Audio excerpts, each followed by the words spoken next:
One of the problems I think with modern day third positionists is their basically their promotion of what would be, especially in the United States, their promotion of what would be more or less conservative or Republican values. For example, many third positionists in the U.S. tend to be pro-death penalty. And I'm going to explain why being pro-death penalty is actually not a great idea because it causes the waste of a resource. And yes, criminals can be a resource.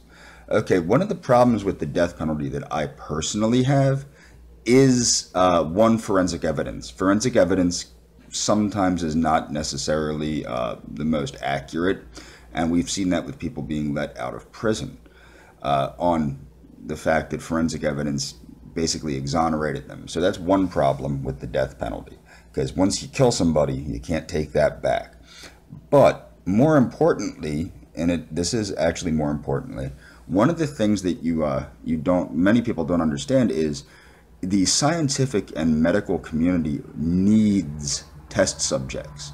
So how you could but utilize criminals in a more creative and beneficial way to the general public is to basically commute death sentences to life sentences, and perhaps to maybe let them get some another shot at parole or something if they agree to be used in medical tests.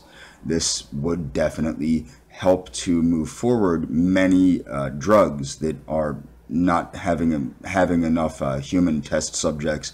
And of course, you would have to alter the laws to allow this to happen.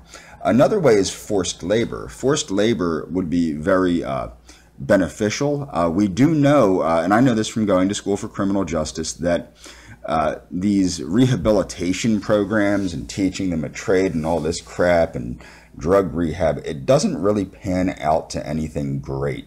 It doesn't work. It's ineffective. However, the old-fashioned penitentiary system that forced the prisoners to work and do penance did work. It used to be called the Pennsylvania system or the Quaker system, and we know that did work.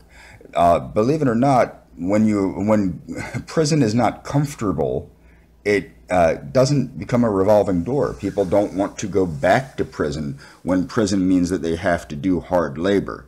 So another way, and the other way that this works is if the prisons do implement hard labor with the criminals, and they could use them in fields that are very dangerous, such as mining and things of this nature that aren't exactly the safest jobs. And maybe we don't want to be losing law-abiding citizens doing these jobs.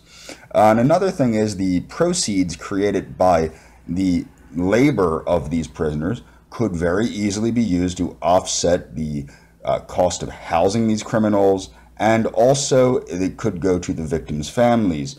For example, somebody that's a murderer, why let them get off easy by killing them? Why not force them to work into their later years and give the proceeds of that labor to the victims' families? It's a lot more beneficial to the victim or the victim's families than simply Xing the guy out of society. So my opinion on the death penalty is it is not a third positionist outlook, especially when you consider things like National Socialist Germany was a big believer in using prisoner labor. And there's nothing wrong with using prisoners as labor.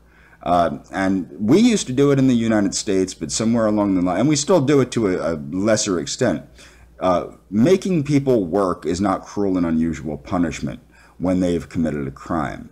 The death penalty, on the other hand, is something that cannot be taken back once it's been implemented.